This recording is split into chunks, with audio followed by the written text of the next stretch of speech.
Okay, our speaker today is Dr. Irene Soto Marín, the curator of numismatics for the Kelsey Museum and professor in the Classical Studies Department. Irene will be speaking to us today about her current work with the Kelsey's numismatic collections. So welcome, Irene. Thank you very much. And thank you everyone for having me here. I know there's a lot of things you could be doing on Friday, especially such a sunny Friday if you're here in Michigan at noon. I'm just gonna go over some of the highlights of the numismatic collection. As you know, I had started here at the University of Michigan in the Kelsey Museum just in September. And you know, the numismatic collection is about 40 to 50,000 coins, which is about half of the museum. So of course, there's still a lot for me to discover and uncover. So this is meant to be more of an overview of things I've been thinking about and the composition of the collection. Oh, sorry. So a little bit about the Kelsey, for those of you that are not familiar with it. It's part of the University of Michigan. It was the brainchild of Francis Kelsey, who was a professor of Latin from 1889 until 1927. The museum contains about 100,000 objects, and most of them come from archaeological excavations carried out in Egypt and Iraq in the 1920s and 1930s, though we have other objects from other excavations as well. Kelsey passed away in 1928, and the Museum of Classical Archaeology was founded in Newberry Hall, whose picture you see here on the right. In 1953, it was renamed in honor of Kelsey and enlarged in 2009 with a new wing. It is currently also the home of IPCA, the interdepartmental program in classical art and archaeology. Now, as I mentioned before, this museum is particularly unique and important, I think, not only for North America, but in a worldwide perspective, because the Kelsey has actually sponsored quite a bit of excavations in the last 100 years, 120 years, throughout the Mediterranean and the Middle East and North Africa. And here I invite you to check out our past field projects, our current and past field projects as well, in our website, to get an idea of what kind of research has already been undertaken by the museum. You can also check out our publication series, which is quite extensive. Now, specifically the coin collection, I'm still doing a recount of the coins, but its estimated size is between 40 and 50,000 coins. Now, of this is already half of the museum's collection, so about 100,000 objects, 50,000 or 40,000 are coins. 27,000 of these come from the excavation in Karanis of Roman Egypt town in the Fayum Oasis of Egypt. There is also a small little number of coins that come from different collections that were given to the museum, like 1,500 from monks, 3,000 from the Tari, 800 from Gilman, and then smaller little batches of coins. The other major source of coin besides Karanis are the almost 9,000 coins from excavation in Seleucia-on-the-Tigris. Now, the last curator of numismatics at the Kelsey was actually Theodore Buttrey, who left the museum in the early 80s. I actually got a chance to meet Ted Buttrey shortly, a couple of years before he unfortunately passed away. You know, he spoke very fondly of his years at the Kelsey. So first I'll talk a little bit about the Karanis excavations, since they do form 27,000 objects of our collection. These were undertaken between the years of 1924 and 1935. Now, all of these excavations, and you can see here a picture in the back, we have quite a bit of documentation. In total, from the excavations of Karanis, 46,415 artifacts enter the museum, 5,248 archival photos, like the ones I showed you in the last slide and in this slide.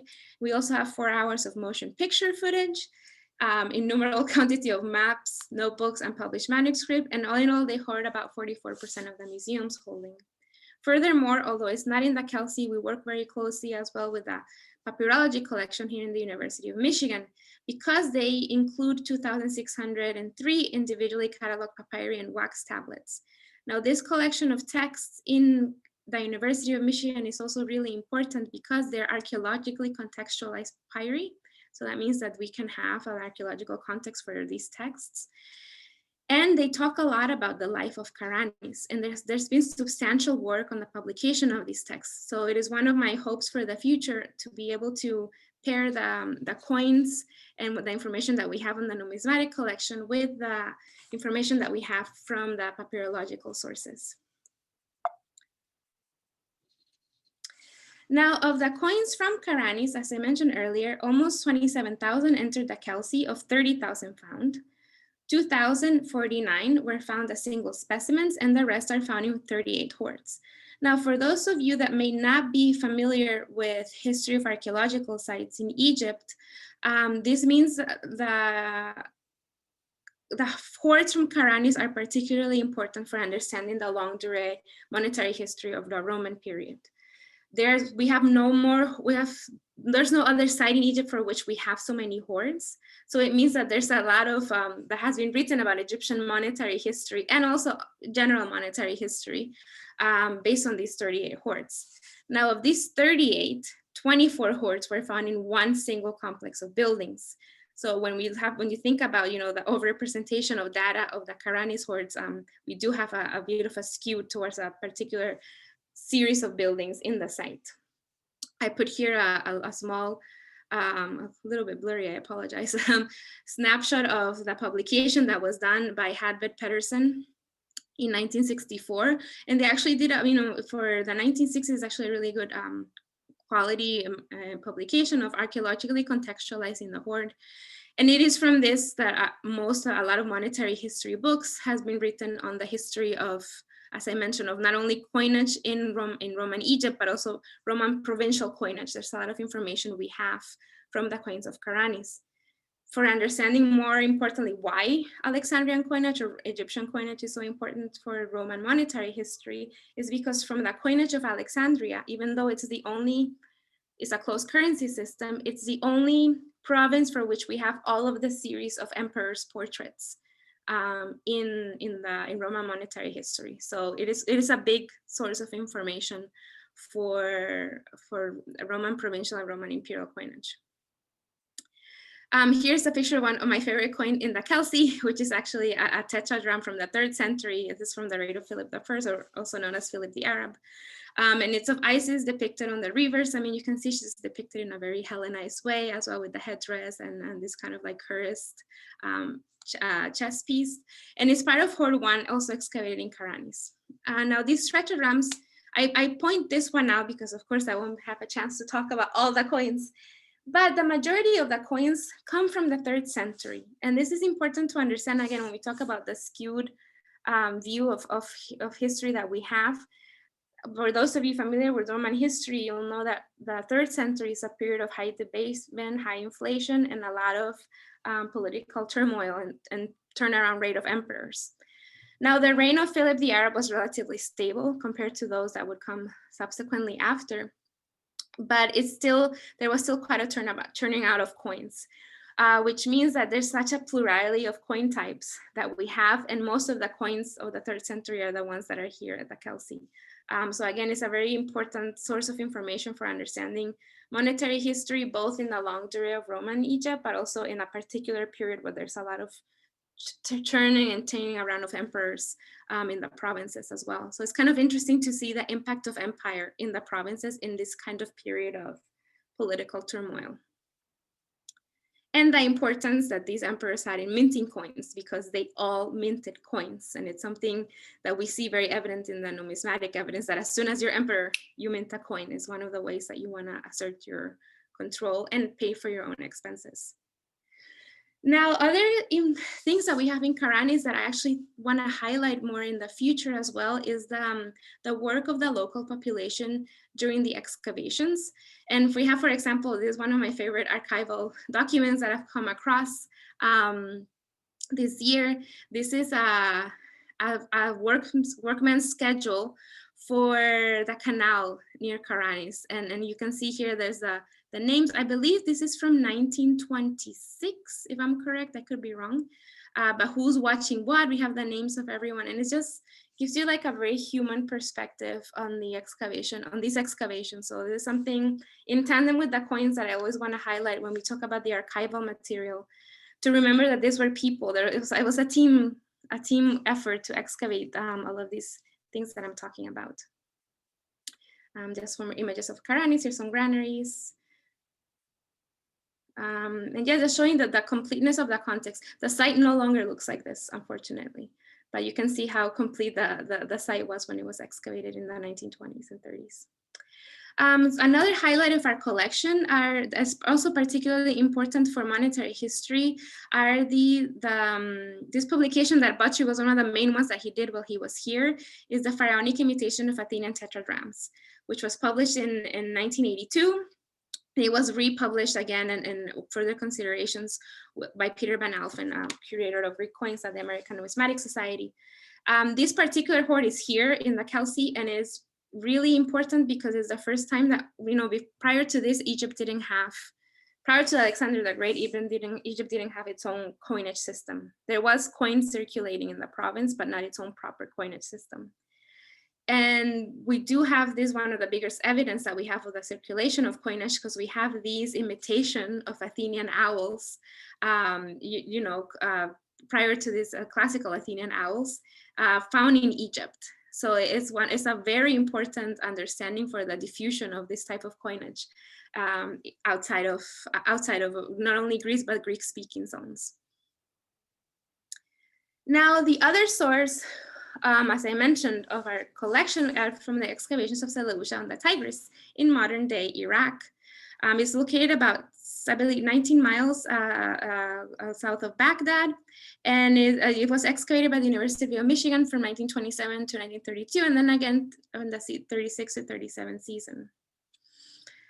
I'm sorry, 18 miles south of modern Baghdad. It was a settlement between 307 BCE and 215 CE. It's a very important site because it's a site where a lot of trade was going through, especially the Silk roads in plural, coming from the east. So we do have a lot of cultural and monetary interaction here. So the site has been compared to Alexandria in Egypt of how important it was for trade. It was excavated by the University of Michigan, the Toledo Museum of Art, and the Cleveland Museum of Art. And 13,000 artifacts in the Kelsey collection come from the excavations at Seleucia. The coins were published a long time ago, and they need republishing, they need reworking.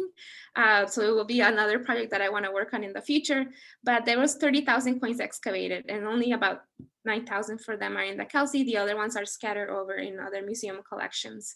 But many of the coins were actually treated by the American Numismatic Society. Just an example here. So this is the famous hoard 2 nestled in a glazed yard of bronze coins.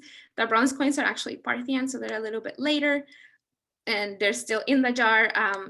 People have asked me in the past if I have plans of taking them out and cleaning them.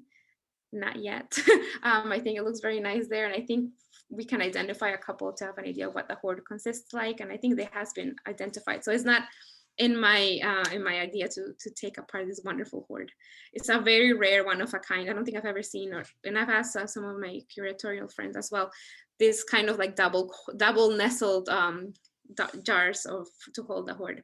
We also have tetragrams of Antiochus III and tetragrams of Gusartes II. So just to show you, we have Greek coinage, we have Parthian coinage, and we have also, well, in other periods, we have also Sasanian coinage as well. So there's a lot of changing around monetary, which makes sense, right, for a port, for a major city that's a major trade route.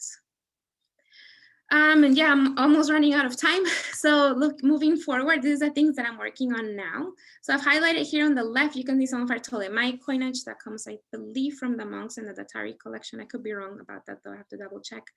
But I want to create an online open access database of all of our coins and link them up with online coins of the Roman Empire, Ptolemaic coins online, Roman Republican coinage online, Seleucid coins online, Roman provincial coinage, et cetera, all of the online databases, so that we can link up to coin types readily, and we can import the metadata quite easily.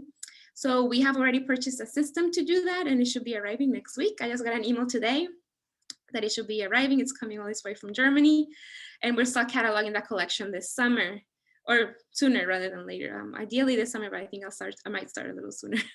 I'm also working on digitizing the archival material of Karanis, particularly in order to contextualize the hoards better with our stratigraphic layers. And I will also like to revisit the archaeological contextualization of the Seleucia material. So yeah, that's what I'm working on now. And here's some of the work that is ready for me to tackle at some point with my, hopefully some IPCA students also who want to work on coins as well. We have a ton of them. There's some coins from Karanis. This is some coins from Seleucia, and just to show you a little bit of the, there's still work to do of conserving and cleaning up.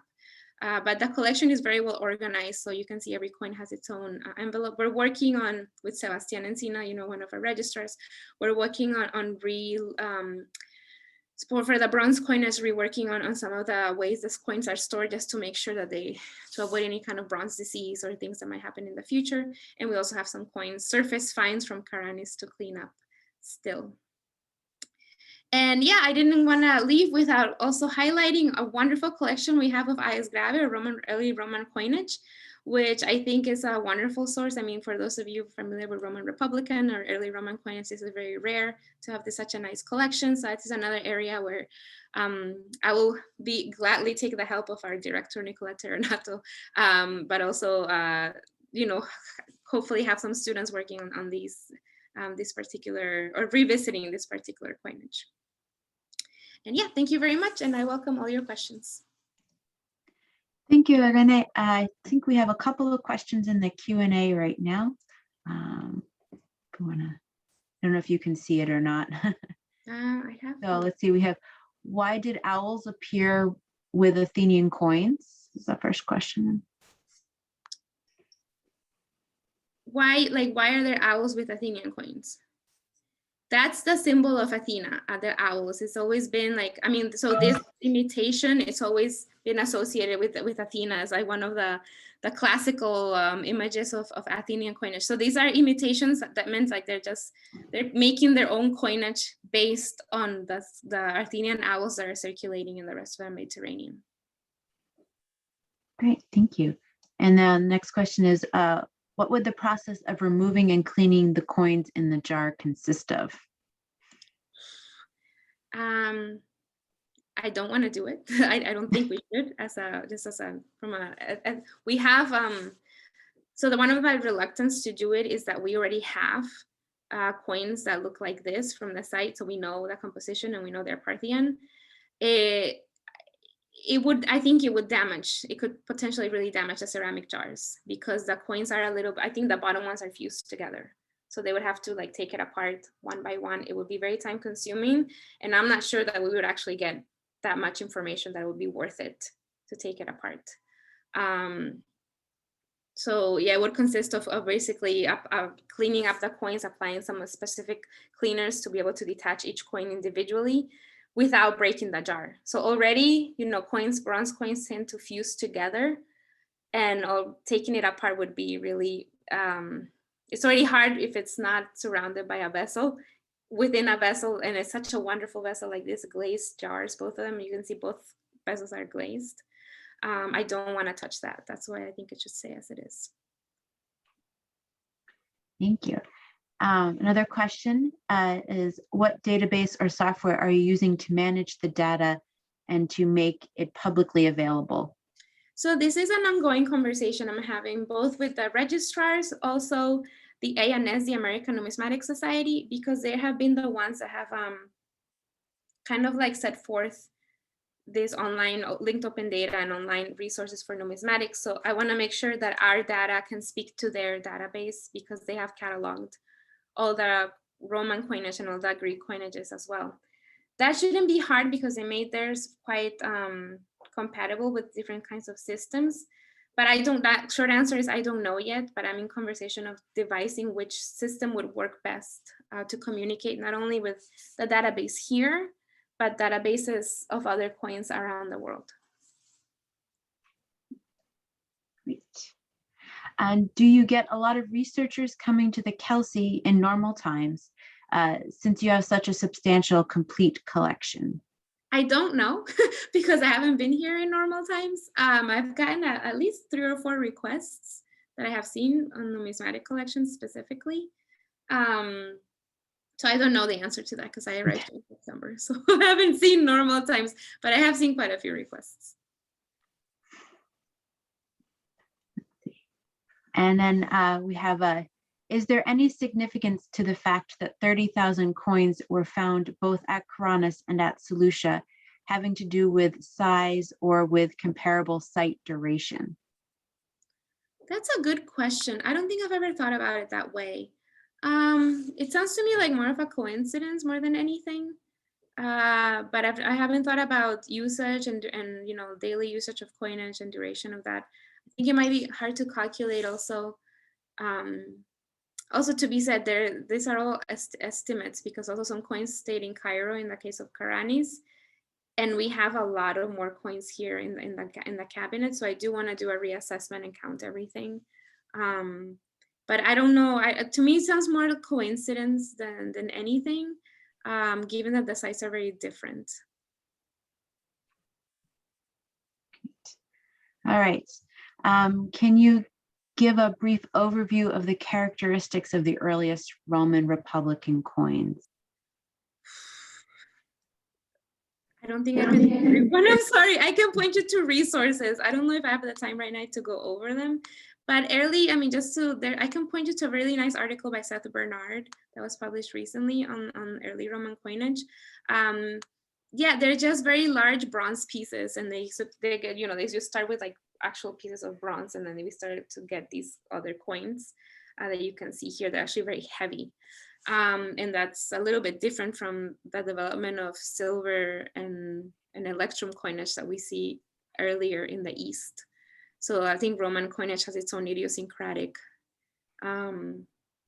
characteristics, but yeah, it's a very complicated history that I'm still learning about it as well myself, because I focus on late antique period.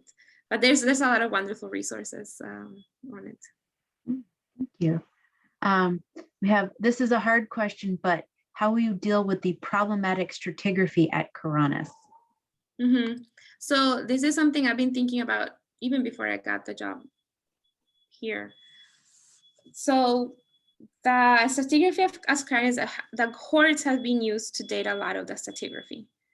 And I think knowing what I know now, given my dissertation work on the deposition of hoards and how long coins stay in circulation in Egypt, I think some of the context that has been dated by hoards have to be rethought.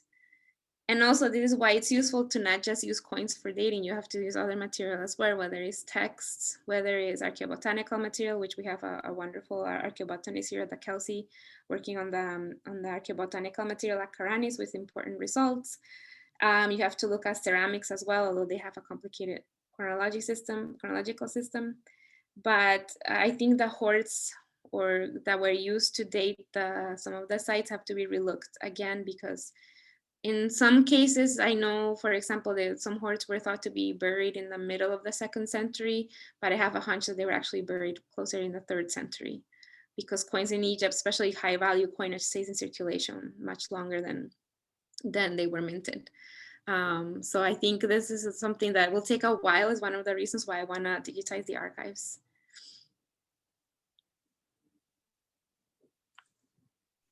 Great. And have you considered X-ray or CT scanning techniques for digitally excavating the hoard still in the jar? How possible is this with the jars in place? Thank you.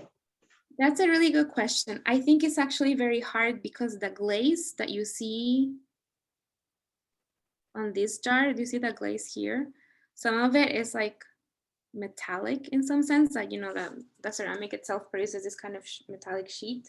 So it might be quite difficult to pierce the ceramic with X-ray to get to the coins. I mean, CT scanning might work, but I don't know if it'll go through the ceramic, because you have to go through layers of very dense rich iron ceramic, and with a glaze, a metallic glaze. So that could be quite complicated. But as I said, we have coins that are of this type, detached and not in this hoard. So, just identifying 1 or 2 or 3, which is a lot of times what you do with these kinds of complicated hoards, will give us enough information without having to take apart the object, until someone comes up with better technology. Excellent. All right. And it's been a while since I've been to the Kelsey, of course, but I have noticed some Roman coins scattered in one display unit. However, are there any plans to display more coins in the museum in a systematic way? Or maybe I've missed them. So most of the coins that you see, and that's something I actually like about the Kelsey, I prefer to show coins in their context. So the way that it's been done in the past, not by me, but you know, I like this way, is to show them within their archaeological context. So you see them here in hoards, so you can see them as part of the Hellenistic artistry, because of course some of these coinages, we go back to the Ptolemaic ones, you know, they're highly artistic. So they're part of the Alexandria art display, and then the Seleucia coinage are part of the Seleucia display.